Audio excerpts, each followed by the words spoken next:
Okay, so welcome to this virtual community meeting to discuss NPA 2024-0012.01. If you can let us know who is here in the chat box by typing your name if you're associated and your organization if you're associated with one. This meeting is being recorded and will be posted to the publicinput.com/neighborhood plan amendment cases website. Mark Walters is a meeting facilitator. I'm the plan amendment case manager. Jonathan Tomko is the zoning case manager, and this is our contact information. I'll go over basic case information, guidelines for group discussion, how to participate in the planning process, why is there a plan amendment application, what is a future land use map.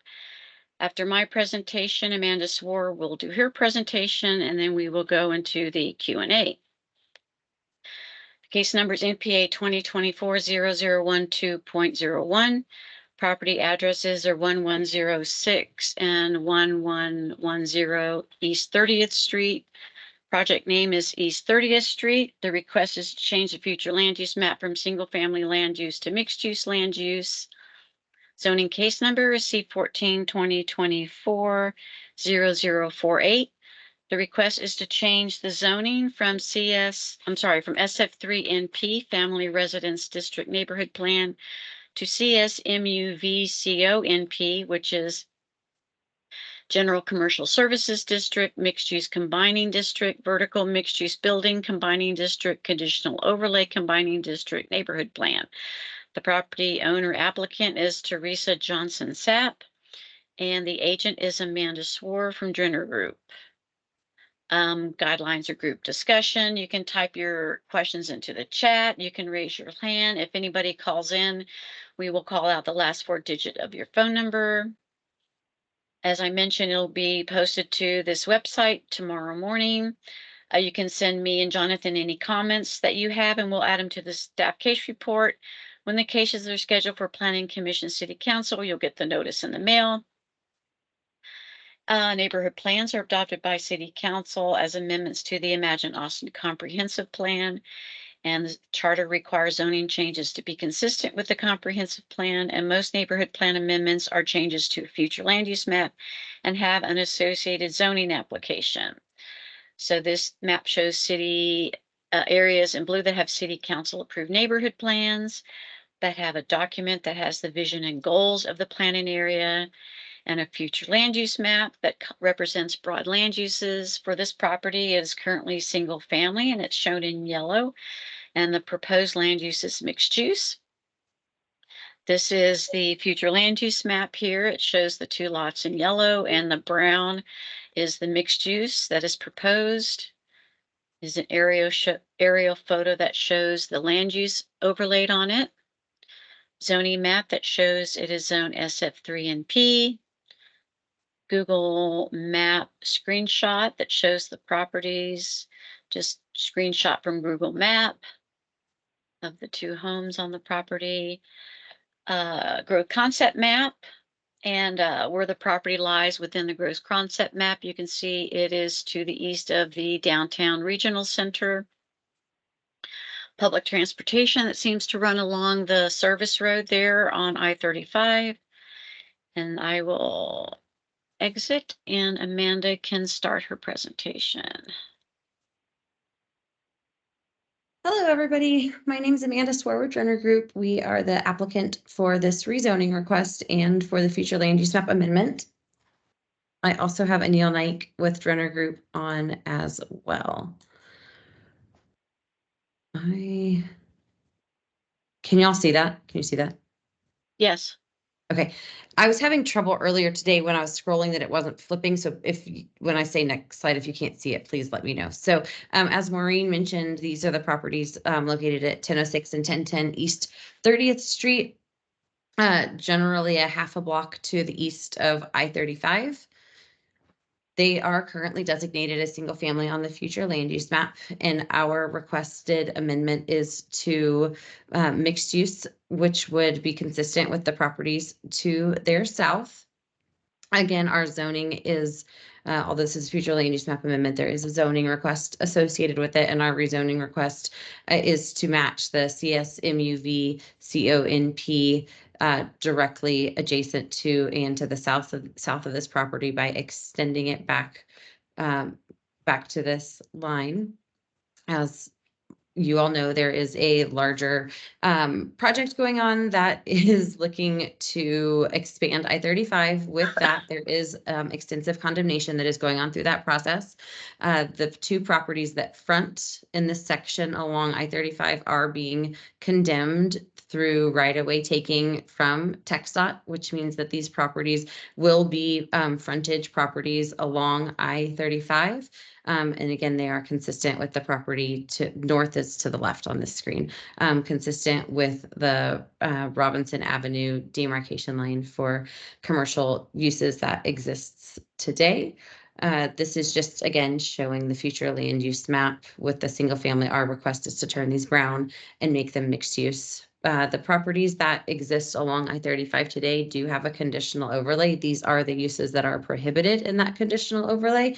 With our request, we proposed carrying them forward. If there are additional prohibited uses that there is interest in using, we are more than happy to consider and talk about those. Again, we just used the list of what was existing conditional today.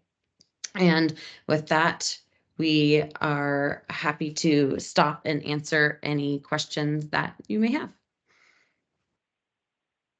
Thank you, Amanda. So this is Mark Walters, City of Austin. If anybody has any questions, you can either put it in the chat or raise your hand, and I'll call on people in the order that they raise their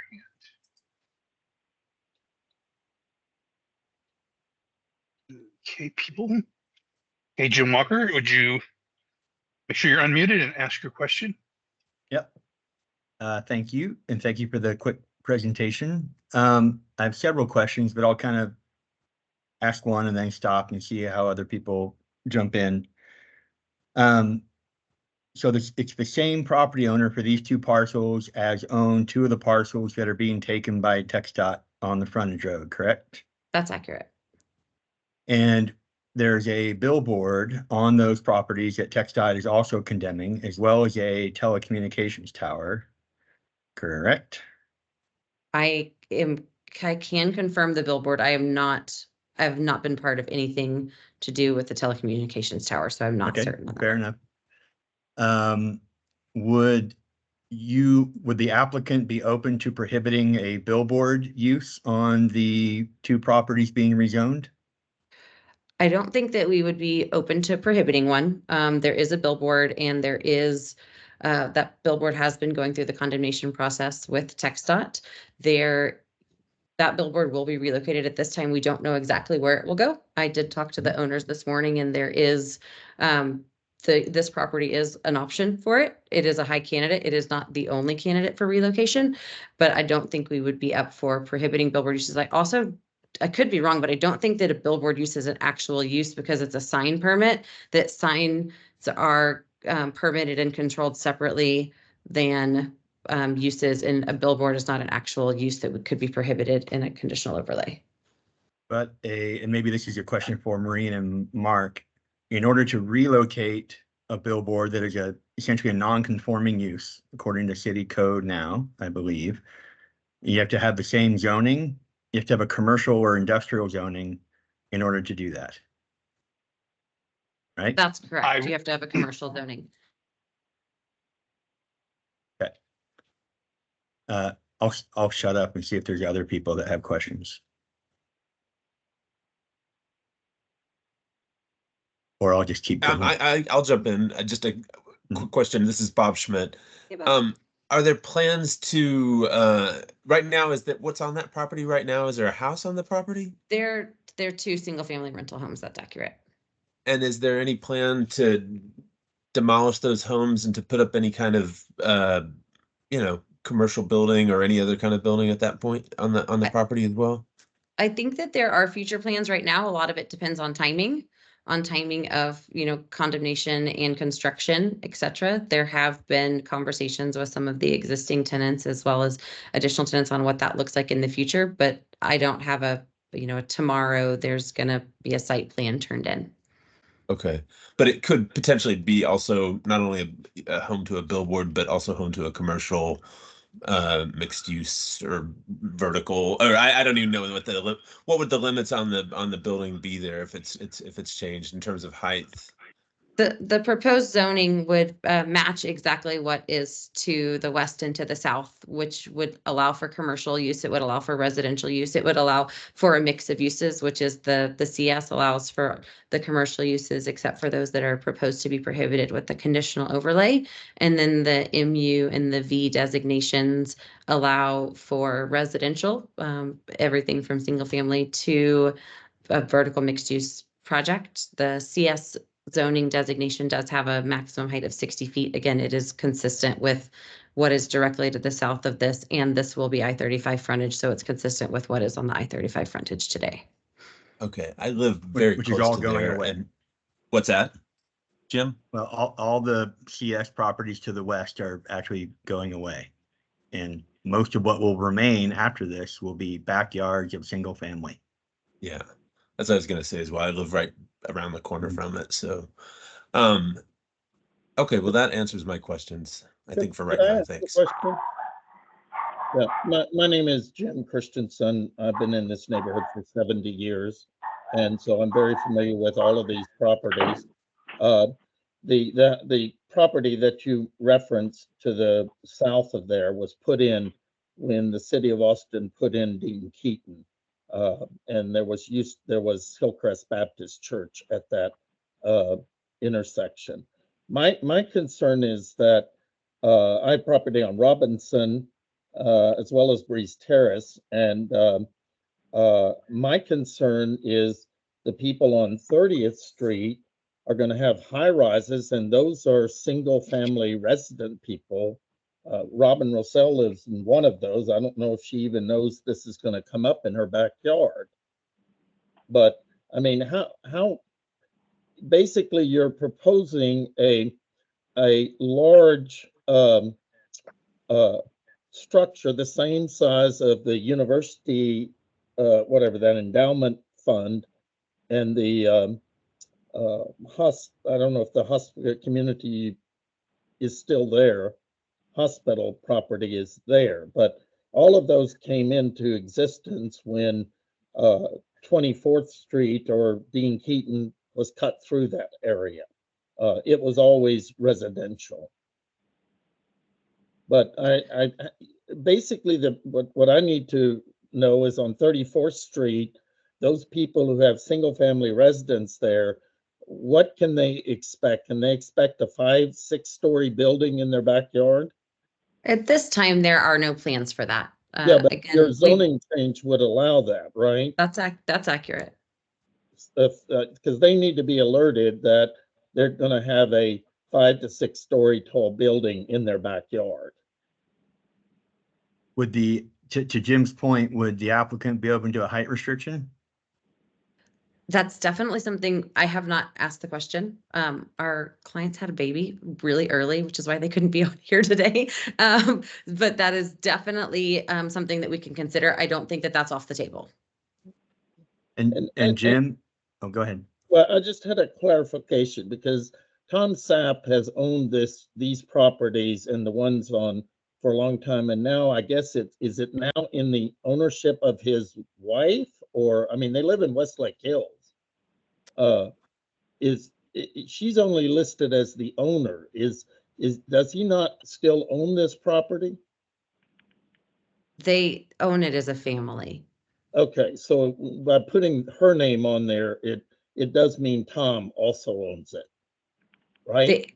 The city put that piece together. We put in our application the ownership that's on the deeds, but the family owns the properties. Right. They live in Westlake Hills. Yeah. So Jim, is your concern here that Well, whatever happens there, that it be in a scale that's consistent with the commercial across the street? yeah, I mean, I'm on 31st and Robinson, but Robin is right behind this property. I haven't spoken to her, but she's going to have a high rise in her backyard when this zoning change happens. And the people on 31st Street, which is all single family, and are going to have big high rises. And then to Jim's question, I've always wondered, when they start taking this land, are we going to now have billboards in the backyards of all the properties along Robinson, 31st Street? That's, this particular billboard, 20 years ago, it got destroyed by a tornado and almost killed some people. And we were told the city was not going to let it be rebuilt, and it was able to be rebuilt. So it is a danger to the property owners, especially these in single family residence, to have that, because it's been destroyed once in a tornado and it can be destroyed in again. What I can tell you, Jim, is that Cherrywood Neighborhood Association, in our communications with TxDOT over the last 3 years, has consistently and repeatedly advocated to not have any of the 4 permitted billboards be relocated, rebuilt in the neighborhood. So there's we've had a long-standing position to right. But I just wonder what's going to happen if the domino effect happens on this Tom Sapp property. That's a fair concern. So actually, in that vein, would the applicant be open to a non-commercial industrial zoning that allows for greater, if you want to move it from SF3 and actually build something that's more profitable, I guess it would be a denser zoning, but one that didn't allow for a billboard? I think that I cannot make that commitment on this at this conversation. I would have to have a conversation with I am the applicant, with the owner, to be able to make any type of a commitment like that.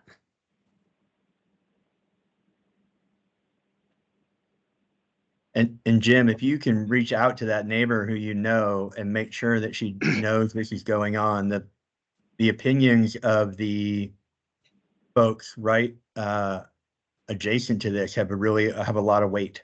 Yeah. So anybody living on 31st and Robinson, or Robinson around 30th. Mm-hmm.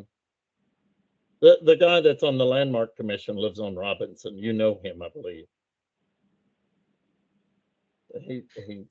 Their property will back up to what's remaining after right. After all the Star Motel and stuff are removed.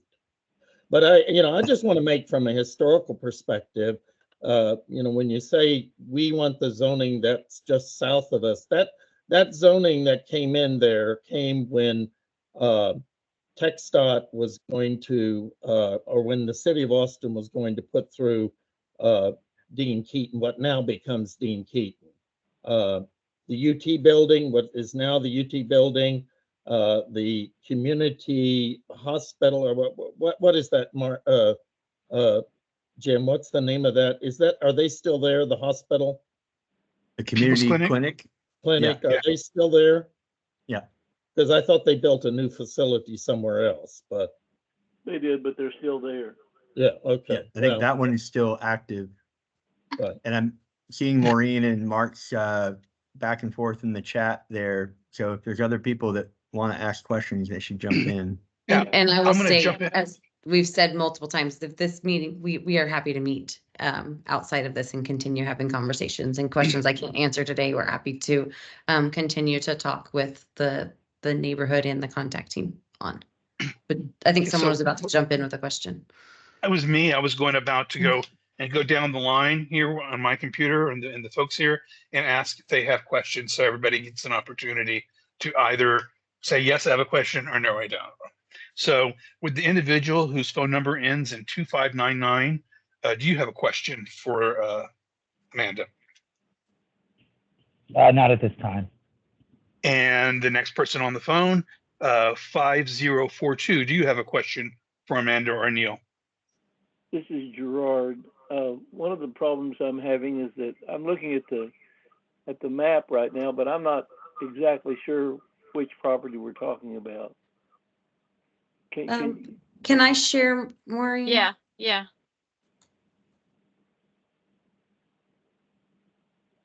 Can you see that, Gerard?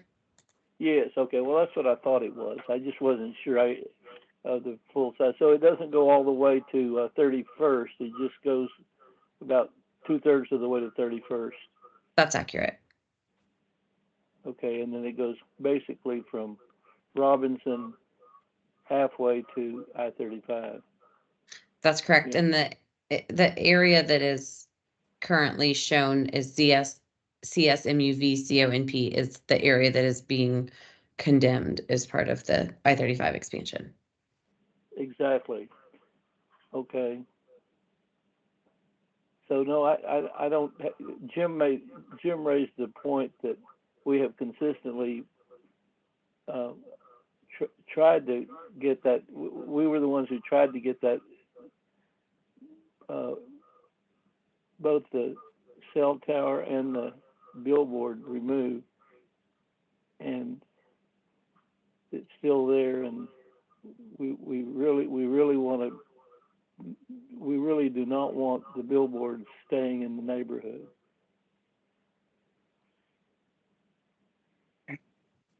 Okay, so next person on the list is, I hope I get your last name right, Amanda Brazil. Do you have a question? I don't have a question. I just wanted to be informed. I live down the street from this and, would love to hear what's going on with the whole expansion and moving. I don't know. I just feel like we don't really need giant billboards in our neighborhood. And it's sort of insult to injury with the whole I-35 expansion. I just wanted to be informed. So, lurking. Thanks. Okay, the next person who hasn't spoken or asked a question on the list is Mary Russ. Do you have a question or comment for Amanda or Neil? Thank you for asking, but no, Jim Walker has asked all the questions that we have, and we do live right behind this property. So we are curious. I appreciate you having this meeting. Thank you. You're quite welcome. Bob Schmidt, do you have any questions or comments? Yeah, I spoke a little bit earlier, but just a question. So I'm looking at the map that you've got up now. Is all the property that's in pink, is that all gonna, or red, is that gonna be condemned as part of the I-35 expansion, or? This one's a little bit easier to see. And so it's done by section, right? So this isn't cumulative, but in our section, what is red is what's going to be condemned. And if you flip that back to that map that you were just showing, that's the red as well there. No. Yes, well, kind of, and then it comes up here. Yeah, I'm wondering, is the clinic still going to be there after I-35? yes. Maybe or maybe not. So TxDOT's map there is not touching either one of the buildings, just to the south of this, below this, but it's disrupting the parking, and it's unclear about the construction traffic, about whether that clinic will be operational during the construction phase of this. But I have not heard, not heard anything that says they won't reopen that as a clinic.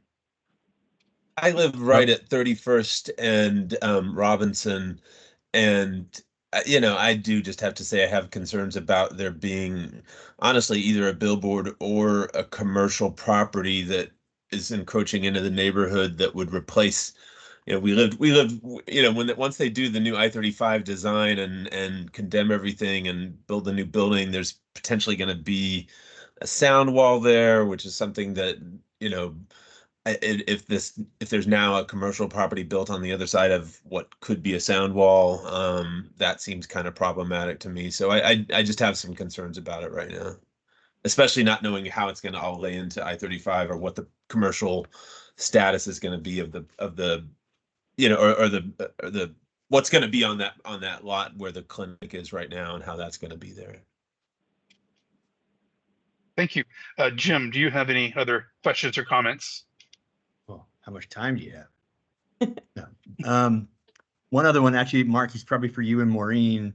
So the FLUM and the neighborhood plan are related to the comp plan. Yes. Is, All what is the, neighborhood plans, all neighborhood plans are not related to, they are actually per the city charter elements of the comprehensive plan. and so since this, and I'll note that the zoning application summary letter that's online in ABC portal states that the purpose for this rezoning is to relocate the billboard. So that's kind of why we're drilling down on this, but I appreciate what Amanda said earlier about it's just, they're unrelated, but they're related. So I'm curious though, Mark, if, what does the comp plan say about allowing non-conforming uses or supporting the express intent to permit a non-conforming use through a FLUM change? Well, I think the comprehensive plan is mute on that regard. I think what the comp plan does say in Article 10 planning, I don't remember the subsection, but all changes or all land use decisions and whatnot need to be in alignment with the comprehensive plan. Conforming uses, that level of technical language would be reside in the land development code. I think and 25.2 is the zoning section, and 25.10 I think is the sign section. If what Amanda said earlier, that the billboard is in and of itself not a use per se, but basically a permanent, semi-permanent sign structure. If you look at it that way, because you could Yeah, always my change permanent- the advertising. Right. Well, I mean, yeah. Okay. No, that answers that question. On the actual sign type, I think the city just was on the winning side of a lawsuit to prohibit digital signs that's in right. billboard. If we allowed this, if the city allows, because the neighborhood currently is not in favor, but if the city allows there to be a billboard here, because this is relocating an existing one, would it be allowed to become a digital sign, or would that be prohibited? I can't don't- imagine that it is permitted. yeah, I do not have really any experience with the sign code. That's not anything I'm familiar with. I'm going to say that right now. I could far more familiar with 25.2. Okay. No, and it is 2510 is where the It- sign code is. Jim, this is Gerard. Unless it's changed, and it very well may have changed. The way it's been for a long time is that if you relocate a sign, which we oppose, but if you do, the code says that you can't change the method of conveying the message. So you would not be able to go to a digital from a non-digital unless that has changed. Okay. No, it's good to get clarity on that, but I just wanted to, and I'll pause there. I'm watching it. Unless my clock is wrong, we still have a little bit of time, but see if anybody else has questions. Yeah, go back through. So individual who has the phone 2599, do you have any questions since the last time we came around? No, I do not. Thank you. Okay. Gerard, you're next at 5042. No, I don't have any more questions. Okay. Amanda, do you have any questions? And this is resident Amanda, not agent Amanda. Agent Right. No, Amanda? I already spoke. Thank you. Okay. Jim, do you have any other questions or comments? Well, I think just comments at this point. I think I would strongly encourage Jim Christensen. Ah, Sorry, fair enough. No, I just want to be able to alert my neighbors along 34th Street. This zoning change, if it gets recommended and approved, I need to get a comprehensive idea that what is the maximum that they're going to face in their backyards. But That, 5 that's, stories, 6 stories, what is the stories that this application will put in their backyards? yeah, I think that's really fair. And Jim, this is Amanda. I can tell you where the zoning sits. I can also tell you that we're happy to have additional conversations, right, on what that looks like. And as you're talking with your neighbors, we're also happy to meet with them as well, as we continue to go through this process. No, could you tell me, I mean, you filed the zoning change. What are Right, they so looking today at it's 60 that- feet, as I said, when asked earlier, that the maximum height 5 under CS stories? zoning is 60 feet. Is that 5 stories, 6 stories, 7 stories? I don't know what, when you say. It's usually 5. Right. It could be as many as 6, but normally hard. that 60 feet would be five stories. And a parking lot would be right up next to their backyard. There Probably. are setback requirements that exist both in zoning and then additional setback requirements that exist with the single family nature of the zoning that are greater than the CS would otherwise require. Hey, Mary Russ, do you have any questions or comments? I'm good, thank you. Okay, Robert Schmidt No, I'm good as well. Thank you. I do have and concern about it. Thank you. okay, and last but not least, Jim Walker, not Jim Christensen, but Jim Walker. Do you have any questions or comments? Yeah, I apologize, Jim, for stepping on you earlier. I think the Cherrywood Neighborhood Association has a history of trying to shape change that happens on properties and with rezonings.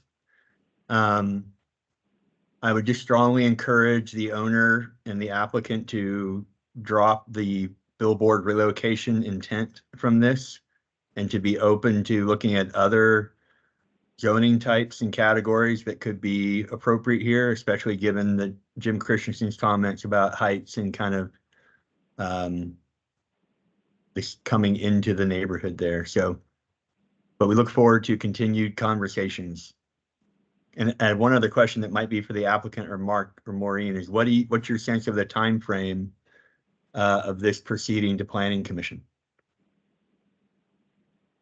We haven't been given a date yet. Yeah, so I'll just go through what the next steps will be, which is normally part of this meeting anyway. So what will happen is I will meet with my plan amendment team and I'll report back to them the questions and concerns at this meeting. We'll make a recommendation on the flum change. We'll pass that recommendation on to the zoning team. They will meet, and I don't know when this case will be on their agenda to go over their cases, but they will meet and make a recommendation on the zoning change request. Once staff has finalized our recommendation, we will work with Amanda in looking at potential planning commission hearing date. So this is the beginning of the process. So we don't have any prospective PC dates so far. So like I said, a lot of it determines when the zoning team is going to meet, and they take their cases in the order in which the applications were filed. So I don't know where this case, the zoning case, lands within their work schedule. So it's hard for me to even at this point even estimate a planning commission date. And I would say anecdotally to that they have a lot of cases amongst the 5 or 6 case managers. So We there's haven't no even guessing. been given here's your, it's going to be, I would guess, after late summer to after summer. We haven't So- gotten it. Yeah. So Mark, Amanda, August, September. So Amanda, just real quick, one thing that normally slows down the zoning case is if there's a neighborhood transportation study. Did y'all have to do anything like that? No. No, okay. And this is Gerard. Can I interject a question here? Of course. Sure. Sure. I think I remember years ago some talk about extending Robinson through. Is there anybody aware of any kind of parallel effort to extend Robinson through? Nothing that I'm aware of. I would Mark, guess at the do you know time of of anything like that? I do site not. development. Yeah. Okay, thank you. I hadn't heard of anything. You mentioned transportation, so I thought I would bring that up. We haven't received any comments yet. Usually that's what happened at site development permit. Right. And that would require most likely a condemnation on the part of the city. And I can't imagine the city at this, I can't speak, but it's not improving the transportation network by taking out a couple of houses. Right. So Amanda, before we start wrapping things up, do you have any closing statements you'd like to make? No, I appreciate everybody participating. My contact information is out there. I know how to find Jim, who knows how to find all of you. So we can set up some additional times to have conversations. We have received your comments and we'll happily talk to our clients on the items that we couldn't answer today and circle back on what next steps are. Okay. So Maureen, do you want to flash up the contact information in case anybody wants to email you or the zoning case manager their comments on these two cases? Yes, there we go. And just to let everyone know, reminder, the meeting's been recorded and it will be posted tomorrow morning. So anybody else who could not attend today could come in, could at a later date, listen to or watch the video. So, yes, Jim. Just for Maureen and Mark, the tower, the telecom tower for this address, 3007 North Interstate, is in TCAD. So that'll give you some contact information, but we'll be asking about all the same things about relocation process for that as well. And that's, And yeah.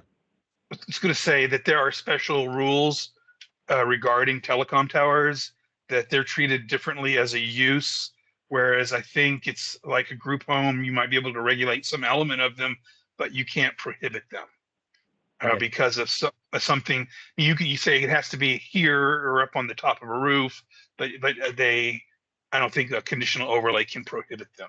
I'm not 100%, but I'm pretty sure on that. I just know we'll for- keep getting questions about those. For your information, this is Gerard. I do know something about this. Scenic Austin for many, many years, and Scenic Texas too, has always advocated for cell phone towers to be on buildings rather than freestanding towers. Not to preclude them. We know they have to be there, but they're much better if located on buildings. Just making that point. Thank you, Jordan. So this is and it looks like we're kind of winding down here, but before we go for the night, does anybody here have any more questions? Or just to make sure, I want to make sure everybody has an opportunity to be heard. I don't want anyone leaving here saying, well, they didn't let me speak. I really want everybody to, because I really do, from staff perspective, appreciate people taking time out of their busy lives to come into one of these meetings and have a conversation, have a dialogue. And I really appreciate that. So anybody else before we go back to our regularly scheduled lives? No?